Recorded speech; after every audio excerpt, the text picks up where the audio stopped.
Oh, there you are, YouTube. Doodle doodle doodle doodle doo. Subscribe if you're interested, but also no pressure.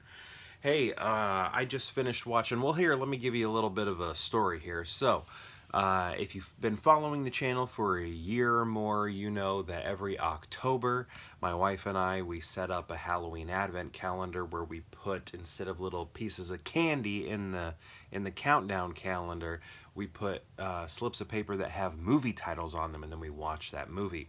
We have so many films that we have um, basically listed out for the calendar that we've gone way over the amount that would fit in the calendar. So what we're doing now is sort of anytime we have a free evening where I don't have to work, or it's not too late, or we're not feeling too tired, we're like, hey, let's knock one of those movies off so that we can sort of shrink that list so that we can fit all the movies that we have on the list into the advent calendar. So I don't know, we have maybe like 40 or something, and obviously we gotta get down to like 30 or so. Because I don't know, what do we do on Halloween? Do we even watch one on Halloween? I can't even remember if we watch one on Halloween or not. I think we do, maybe 31. So anyway, we're chiseling away.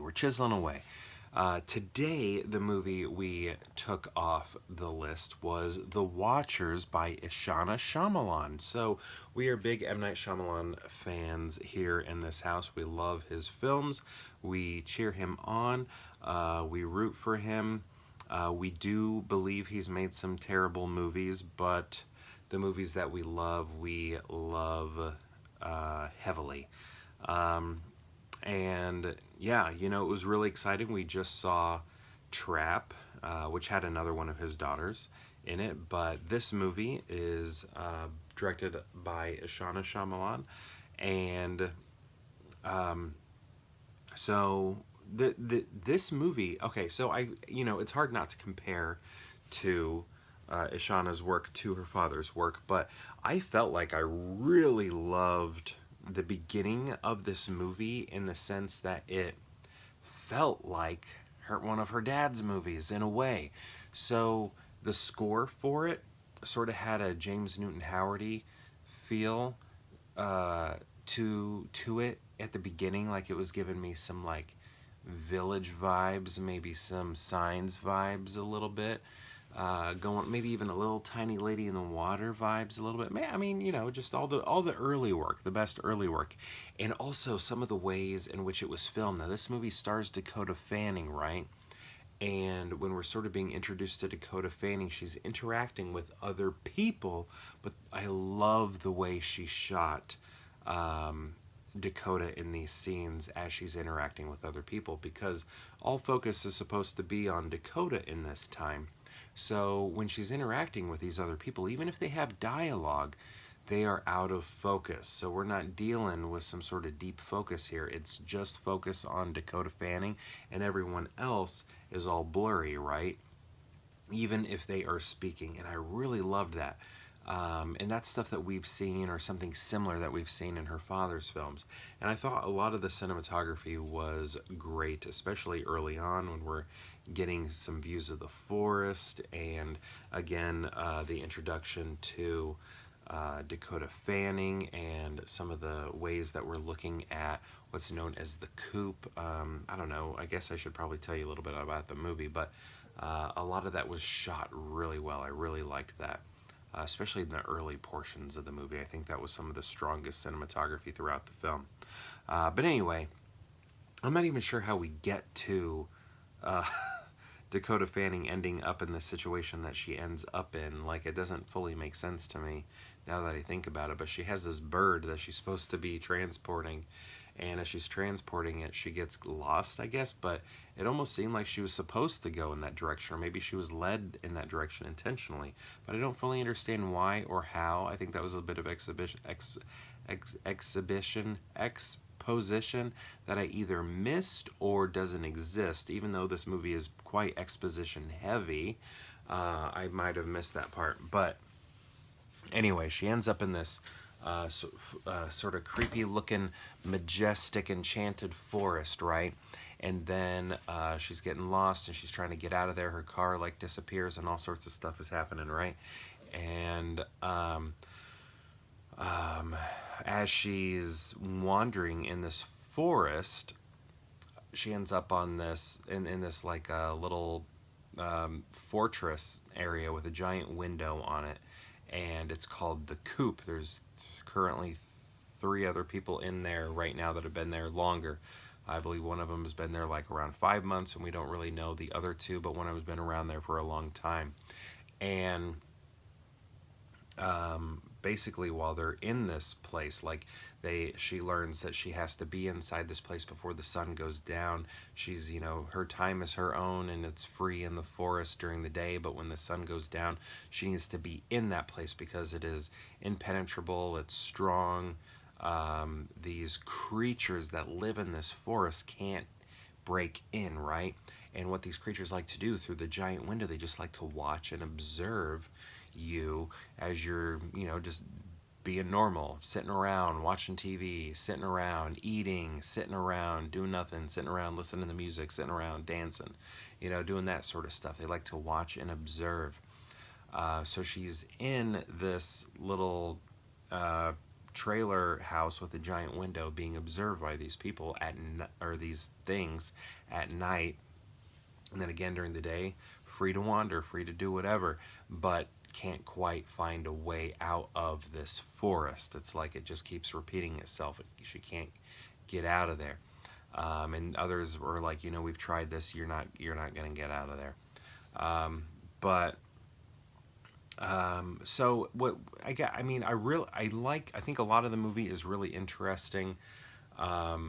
But it is a little bit exposition heavy, and I feel like some of the exposition eventually makes sense later on. But there's this one character who's been in the Coop for a long time, and she seems to know a lot of stuff, but we're not being told why she knows all this stuff. She like has all these rules, and she's like, I know this, I know this, I know this. She's saying all this stuff, and you're like, how do you know? Other than you've been here, but like, who told you? And you're like, I wish we had more information on how she knew. And here's the thing, I feel like that question was just tossing around in my head a lot. And then, excuse me, my apologies. Um, Eventually, it is explained how she might have a little bit more information than everyone else, and it is, I guess, satisfying in that it explains it, but I don't know, just sometimes parts of the movie are a little bit exposition heavy to where it's like, let me listen to this recording and it will explain things. Let me give you this information that somehow I know through experience. Let me tell you this information from what I read or whatever. That sort of stuff. So, I don't really know how to fix that though, because I thought the movie was a good length, and if you made it any longer to sort of let those things play out in a more natural way where it's not just being spilled out,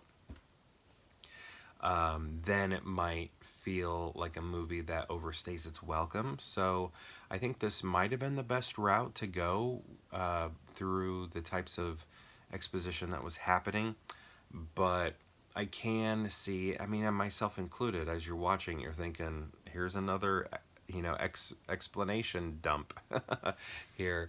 But I think it still works. And what I like about it is the movie does sort of go in places that I wasn't expecting it to go, which I like, because what I love about M. Night Shyamalan is the sincerity in his work and the assumption that people are giving themselves up to the movie when they're watching his movies, and they are watching with an acceptance of like fiction, right? And I like that about this movie as well. It takes itself seriously. It has a sincerity to it. There are things that are happening in it that I imagine overly ironic people will snicker at and maybe laugh at. But here, I like how it takes them seriously and like gives gives man, what's another word for it? Like yeah, like gives it gives the subject matter like what's a better word for love? That's not really the word I'm looking for, but it gives the subject matter um, respect. I feel like it respects the sort of genre that it ends up being in and does it with a sincere feeling.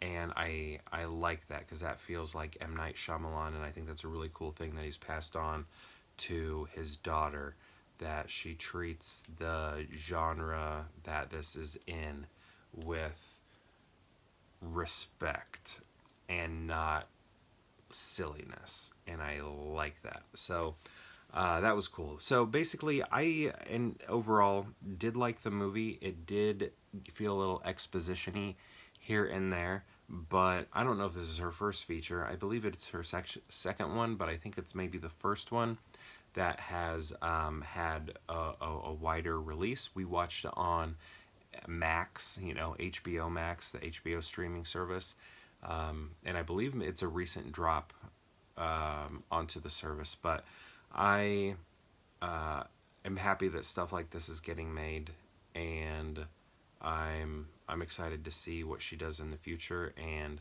the Shyamalan family, I'm a fan of them. So anyway, thank you so much for watching this. Did you watch it? Did you watch it in the theaters? Did you see it in on HBO Max? Oh, my brother-in-law, he read the book. I didn't know this was based off of a book until my wife told me tonight. But he did prefer the book. But you hear that sort of thing a lot. I haven't read a lot of book to movie adaptation sort of things. Honestly, like the main one that I can remember is The Watchmen, and I thought the Watchmen movie was better than the book. The ending, anyway, I should say. Um, but you know that's something you hear, and I'm curious to know if you have read the book and have seen the film. Curious if you have a preference, and I do feel like you can sort of tell it is based off of a book because of those sort of exposition dumps, because they do feel like we got to get a lot of information here quick just to move along the story so that we can, condense this material into a film, that sort of thing. But anyway, yeah, let me know your thoughts on all of this. I would love to know. Thank you so much for watching, and perhaps we'll see you tomorrow for more Pure Hangout.